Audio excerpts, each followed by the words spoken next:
Today on episode number 363 of the Teaching in Higher Ed podcast, Phil Newton is back, this time to talk about evidence-based teaching practices. Produced by Innovate Learning, maximizing human potential. Welcome to this episode of Teaching in Higher Ed. I'm Bonnie Stahoviak, and this is the space where we explore the art and science of being more effective at facilitating learning. We also share ways to improve our productivity approaches so we can have more peace in our lives and be even more present for our students.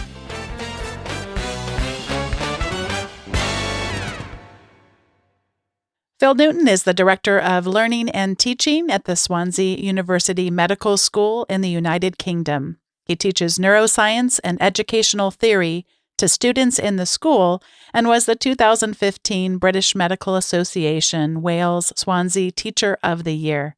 He's the Program Director for the Research in Health Professions Education Professional Doctorate Program. His research interests are in the areas of evidence-based education. He's focused in past episodes on academic integrity, and this time we get to have a conversation more broadly about other evidence-based teaching practices. Phil, welcome back to Teaching in Higher Ed. It's a pleasure to be here, Bonnie. It's been years, and I'm so glad that you got in touch, and especially because I'm so intrigued by your areas of research you've been doing since we had a chance to talk the last time. Thank you. It's been an interesting journey. I've really always been interested in the idea of how can we make teaching most effective, make support learning for it to be its most effective. And coming from a science background and working in a medical school, taking an evidence-based approach has always seemed fairly logical to me. But I learned early on that perhaps it's not a view that is universally shared. And so the research we've done is to try and to find a compromise way through some of the arguments about that topic. And that's where we've got to the paper we're going to talk about today. There's so many things that I want to ask you about, so I'm going to try to behave myself. But Okay. Before we really get into this, when you talk about evidence-based practices, how do people gather that kind of evidence? What's the mechanisms by which we decide if something is evidence-based or not? What are the kinds of things that people do in their research? So that's a really fundamental and interesting question. So, and I think it gets to the heart of some of the disagreement between different parties around whether we can even achieve an evidence-based approach to learning and teaching. A traditional view of that would be that you gather evidence by doing experiments and that there are hierarchies of evidence. And so if you've done a randomized controlled trial with control groups and an intervention, that's good evidence. And then going all the way down to things like case studies would be some of the weakest evidence. I think what we're trying to propose in the work that we've done is that many different things can count as evidence. And the key thing is whether or not they are useful for you in your particular context and the thing that you're trying to do. And that's the heart of really the philosophical approach that underpins what we're talking about, which is pragmatism. Maybe we'll talk a bit more about later. But if you have evaluated something using action research as an individual practitioner, that's evidence. If you share that with someone, that's evidence. If you take a systematic review of meta-analyses or randomized controlled trials, that's also evidence.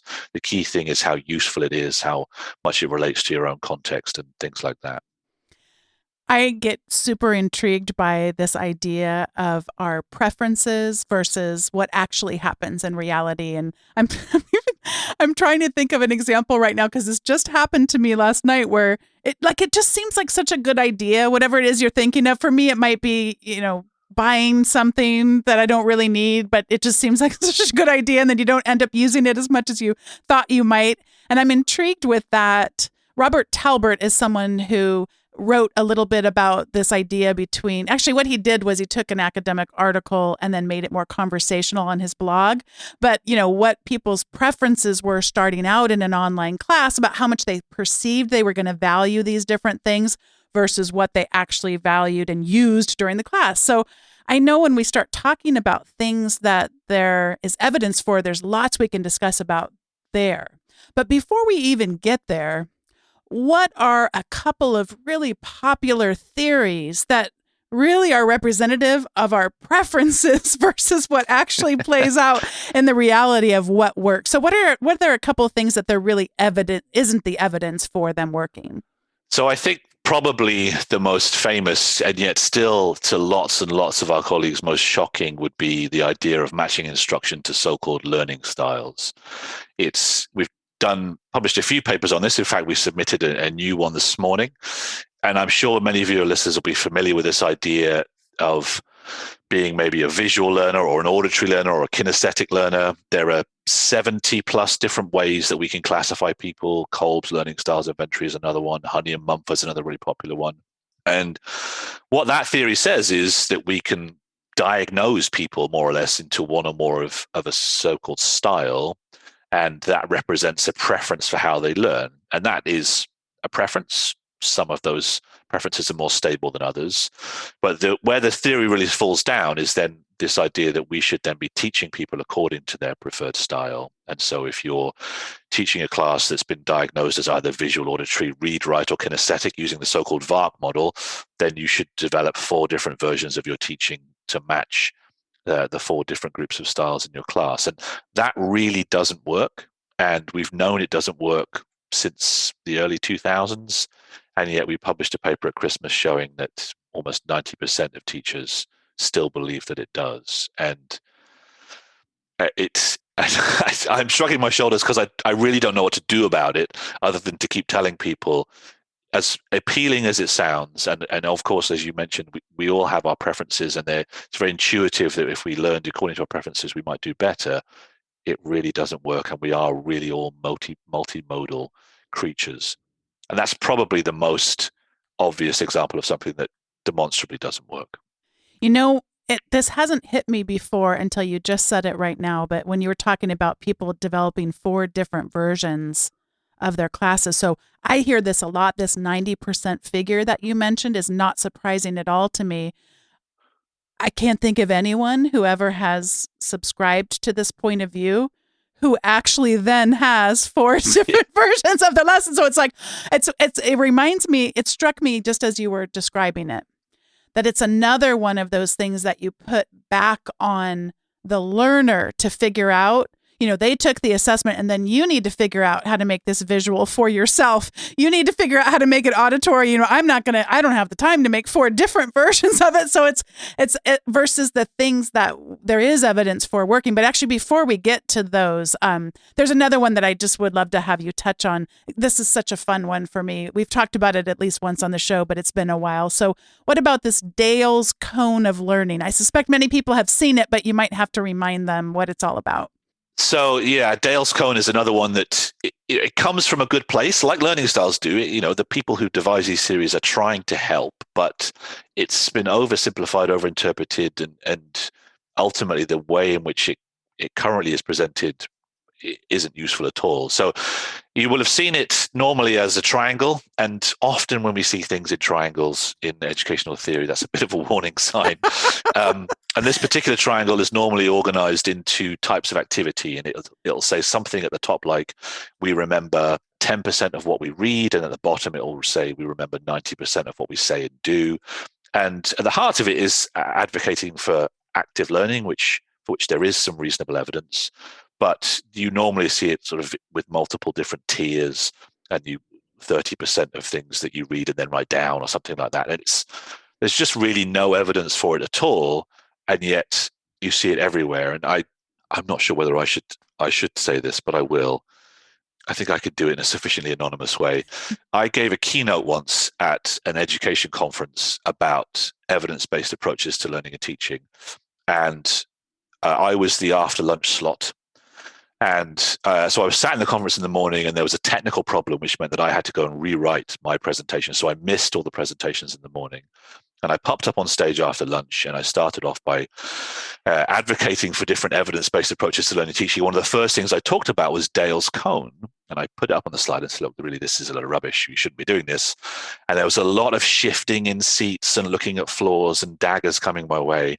And it wasn't until after I was done, some 50 minutes later, that I was told that the other keynote, the external keynote from a very well-respected institution.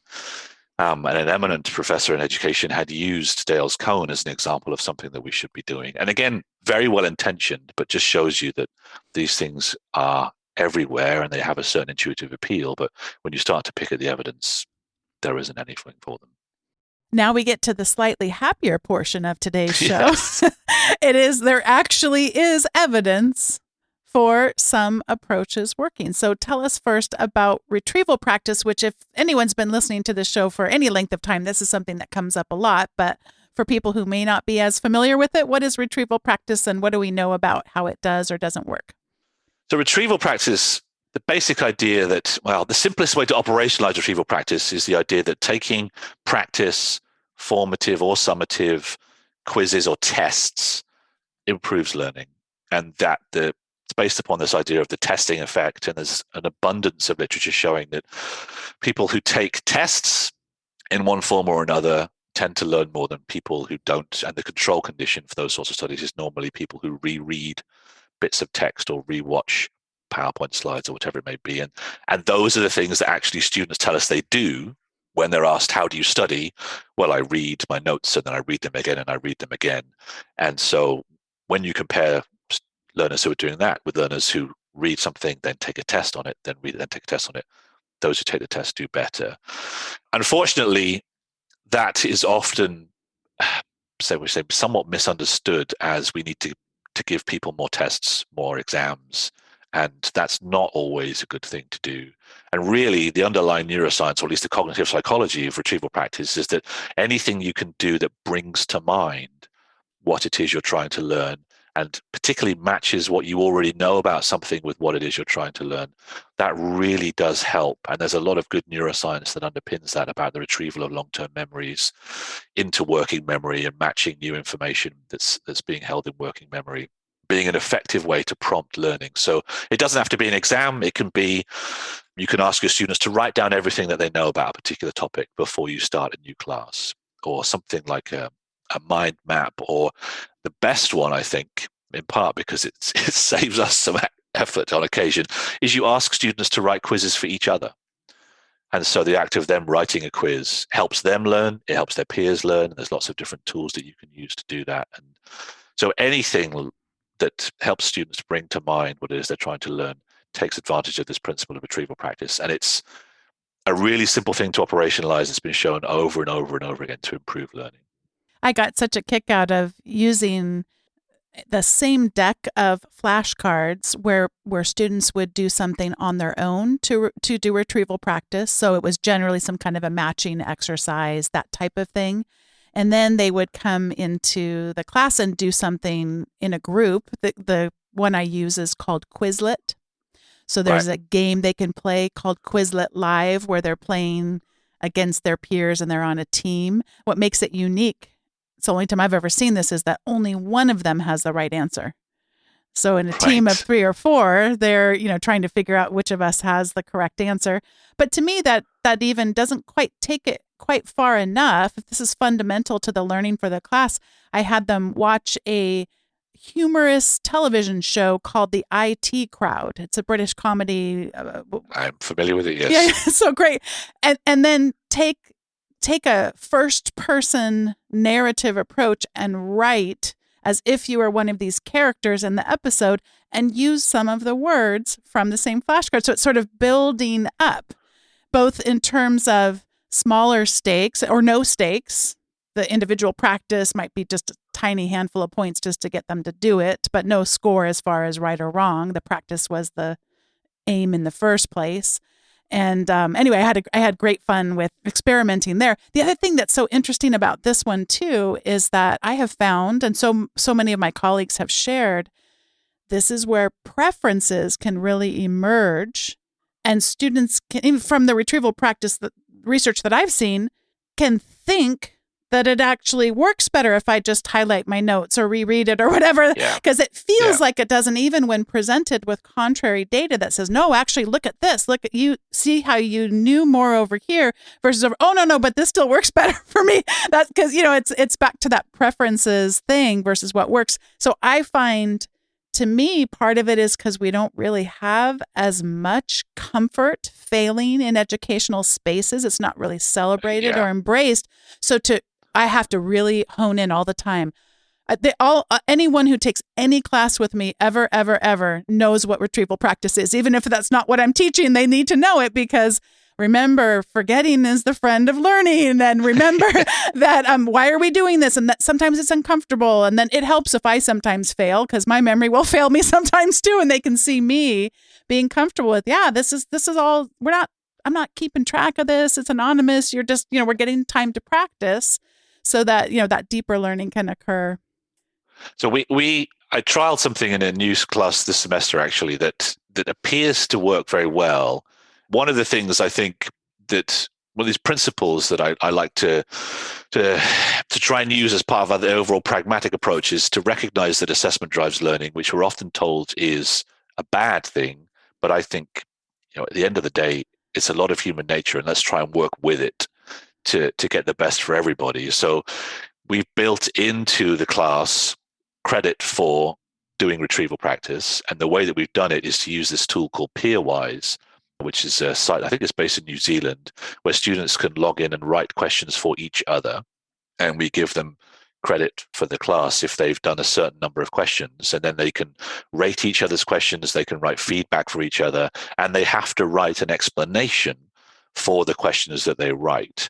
And so far, myself and all my colleagues who've used it have found that the students really do get on board with helping each other and using it as a revision tool then, even once the class is done, as they prepare for exams in future classes. So building it into assessment, giving them the opportunity to actually generate the questions themselves, seems to be a simple-ish way of operationalizing retrieval practice into a class. I know another big one that you have looked at a lot is cognitive load theory as something that there is evidence for. Could you tell us a little bit about that? So I love cognitive load theory. I'm unabashed in my love for it, in part because I'm a neuroscientist by training, and it's rooted in the biology of human working memory. So I'll have to restrain myself because I could talk about this until Christmas. The neuroscience, I think if I was to give or to advocate to people one aspect of educational theory that would really help everybody have an understanding of how learning works, and so to improve it, would be to understand the basics of how our working memory doesn't work. So we have three basic types of memory, as I'm sure many of your listeners will be familiar with. This short-term memory or sensory processing, where we turn light and sounds into the electrical activity in our brain. Working memory, which is where we hold information while we work out what to do with it. And then long-term memory, which is where learning goes to be stored. And we have this amazing capacity for learning. We can remember odd things going back many decades, and yet we have a really limited capacity for processing new information in real time. And some of the old psychology on this by Miller and Co. said that we have maybe storage for 7 chunks of information in working memory at any one time. And yet we have to process almost everything that we want to learn through working memory. It's a real bottleneck for learning. And so what cognitive load theory does is say, this is a bottleneck. Here are some strategies to help us account for that bottleneck and work with it and manage it as a way of making learning more effective. And there are all sorts of things from cognitive load theory that are quite straightforward to put into practice. So using worked examples, anything that gets content out of working memory and into an external scaffold. So putting this idea, interestingly, cognitive load theory likes to use very esoteric jargon that itself is difficult to understand. So things like temporal and spatial contiguity, which is a complicated way of saying keeping relevant bits of information together in time and space. So don't have people hold in their working memory things that they don't necessarily need to if you can keep things together on the same page or on the same slide. And then not using, when you're doing, let's say, lectures, keeping the slides simple and clear and free from extraneous information that's distracting and unnecessary. Very simple things, but when you ground them in the biology of working memory, actually make a huge amount of sense in terms of helping people learn and preventing them from becoming overloaded. And we've all become overloaded. We've all sat in a lecture where we've got lost. And once you're lost, it's all over. It's very difficult to come back from that. So, yeah, I think there's a lot that we could learn from cognitive load theory, and lots and lots of great review articles out there by people who know far more about it than I, and I'd recommend them to anybody. You're reminding me a little bit that there's a methodology called getting things done. It's in the realm of personal productivity. But his evidence for why that particular approach to managing time and tasks and attention is because of cognitive load theory. So his whole idea is don't he's the author's name is David Allen, and he says our mind is for having ideas, not holding them. And the Yeah, idea is if we have some kind of an external system, in my case, I have a task manager that I use. And rather than me trying to remember, oftentimes people will say, how do you have a podcast and you're a dean and you teach and all these things? And, you always want to admit, like, it's not as good as it looks. Remember, the podcast is edited and we're able to outsource. I always feel like I want to start with humility. But I do think people misunderstand it's exactly what you said about working memory. I don't use my working memory to remember at what point there's about 15 steps to get through for any one podcast episode, but we record at different times and you had to reschedule because you had an issue. And so it's how far did I get? How could I possibly remember? Did you fill this thing out? Did we talk about this? Did I tell you about the recommend? It's too much to try to hold in our head. And once we can get it in a trusted system that we know that information will be available to us, and you said when it's relevant and that everything else kind of gets cleared away, that really does free us up, both for learning, but also in this case I would think of him as freeing us up for the more creative aspects of our brain, what it does really well, but we get in our own way sometimes. yeah, and so we talk a lot in educational theory about this idea of scaffolding. Mm-hmm. And really what you've just described is scaffolding for life rather than scaffolding Mm-hmm. for learning. It's what do I need?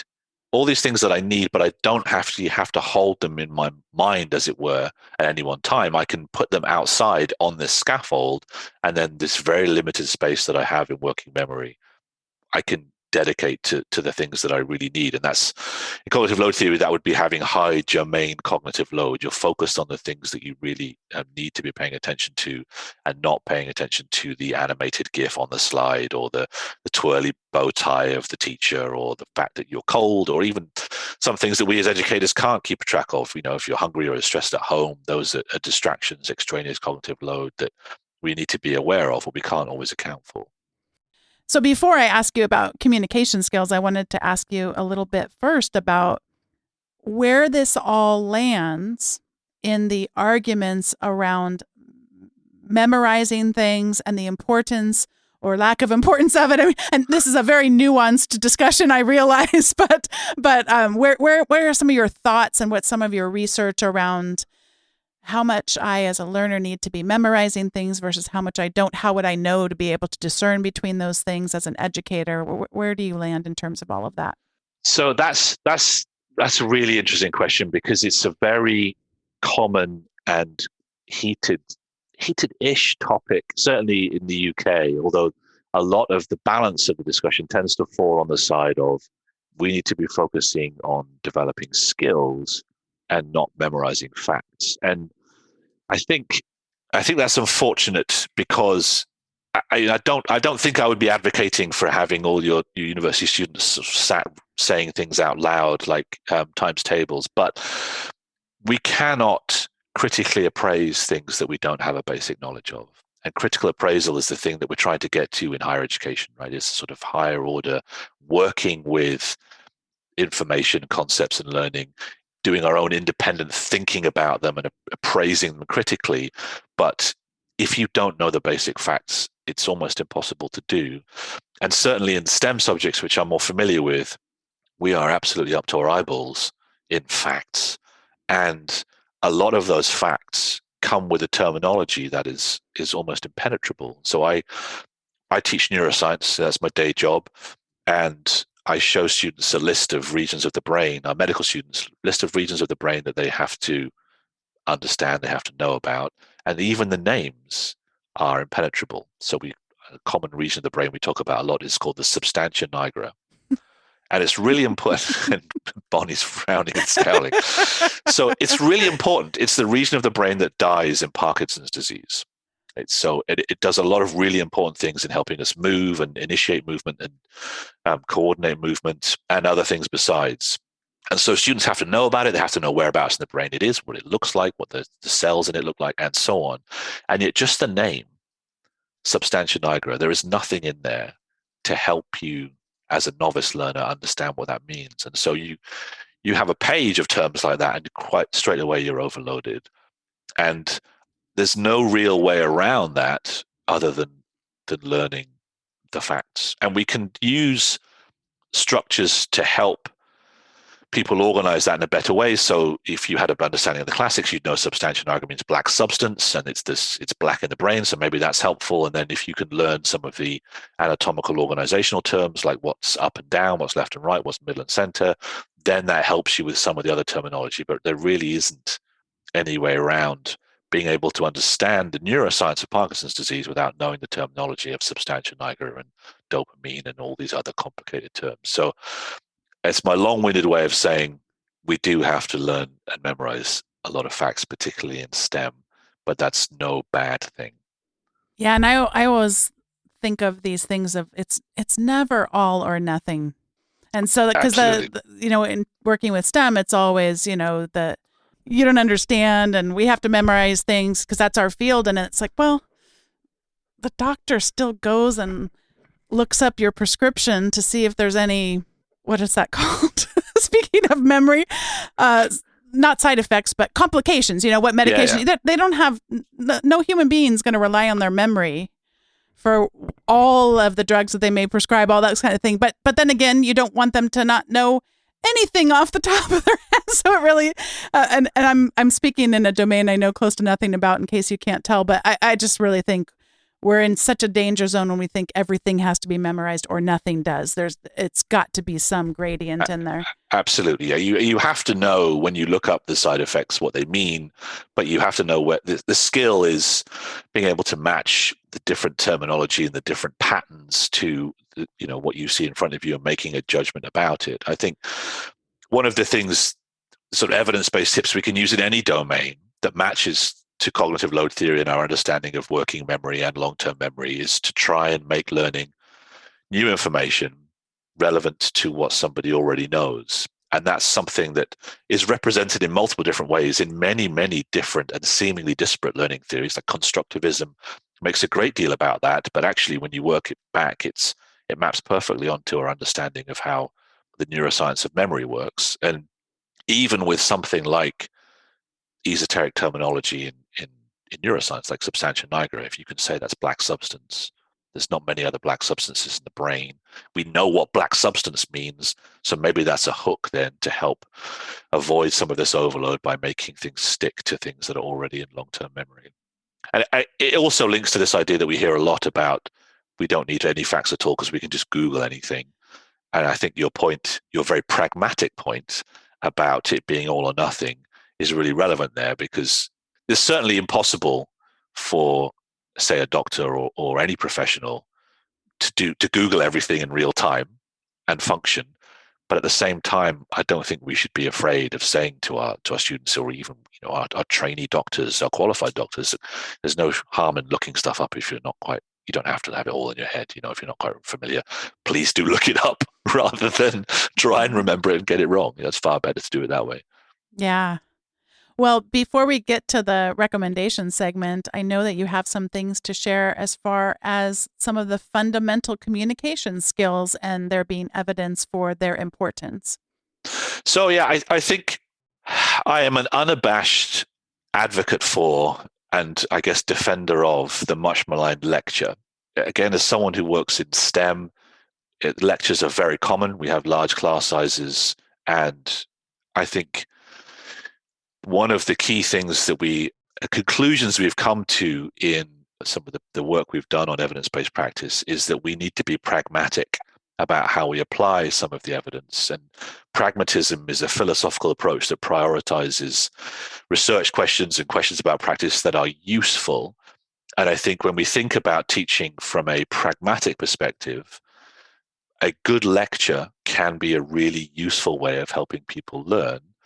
Plus, it also is pragmatic from the perspective of it being efficient. And you can get lots of people into a lecture theatre for a short period of time to engage in some useful learning. The key, though, to a successful lecture, and I think a key to a lot of teaching, as I'm sure many of your listeners will be familiar with, is good communication skills. And I think there's a lot that's written in considerations of effective teaching about some very complex, interesting, and useful, but perhaps unnecessarily sophisticated techniques. When really, if we could start with helping people become effective communicators, then I think we'd be doing everybody a favor, the teachers and their students, because at the end of the day, particularly when we're using techniques like lectures, a lot of it is telling a story with the appropriate arc, with the appropriate visual aids, and the appropriate performance. And if we could help people with that and be unashamed of the fact that that's a lot of what we're doing, then I think everybody would benefit. We've all learned a lot from watching TED Talks and David Attenborough documentaries, and they are basically lectures, but they're just done very, very well with good communication skills. And boy, that real powerhouse is when we can combine those great Absolutely. communication skills with what we know about retrieval practice, with what we know about cognitive load. I can see how these are all fitting together in terms of, layering them on top of each other. It's not one or the other. It's that layered approach that at least in my experience works really well. Absolutely. Really well. Well, this is the time in the show where we each get to share our recommendations. And I wanted to share an article that someone shared on Twitter. It's called Why Students Do Not Turn on Their Video Cameras During Online Classes and an Equitable and Inclusive Plan to Encourage Them to Do So. And we've had lots of conversations during this pandemic. I suspect they could even continue well beyond when this is all far, far behind us about, I think it comes from a really good place, us wanting to engage and knowing what that feels like, but trying to do a direct copy paste from what we think we actually experience in the classroom. I would even question the premise of some of the ways that people talk about that. It's as if people think you could measure attention simply by looking at people's faces. And I mean, yeah, I do that very naturally. Are they laughing? Are they smiling? Do I have eye contact? All of that. But, and just that, so it comes from a good place. But then when we get in the context that so many people were quickly transitioned to of teaching synchronously online, wanting to have the exact same experience isn't working out really well. And anyway, I just found this article really fascinating, really good stuff that many of you have already heard of, but just very research-based and ideas for, how to accomplish some of the aims that people are hoping to without some of the real downsides of a blanket, requirement, and without understanding empathetically why people might not want to turn their cameras on. And that is something that I know for myself, I didn't have a fine enough appreciation for what would be some of those reasons, and not living in similar circumstances to be able to have the proper empathy that I feel like I do now, at least better than I did when all this started. So that's my suggestion, is that people check out this article, and I'll post a link to it in the show notes. And I'm going to pass it over to you, Phil. I know you have some recommendations as well. I do. I think I'm fascinated to read this article myself, because it's certainly something that I wouldn't say I necessarily struggled with, but it's been up and down for me as I've taught a new class this semester. And there have been times where I'm talking to this sea of black squares with a little white text on. Mm-hmm. And oddly enough, the thing that I found really helped me was retrieval practice, not mm-hmm. in a very formal and official way, but you just build in lots of little questions mm-hmm. every now and then students love answering questions, even if it's just a gentle quiz. And then you get the little answers in the chat, and then they're there. Even if you can't see them and you're just talking to your fireplace, that they're there. And I found that really did help me a lot. And then the classes where I forgot to put those questions in, I am literally talking to myself for 2 hours. So I have found that to be so helpful. And then the other thing I have found helpful, it's this to me, Phil, is weird that I didn't figure this out, or at least be as cognizant of it as I would have liked to have been.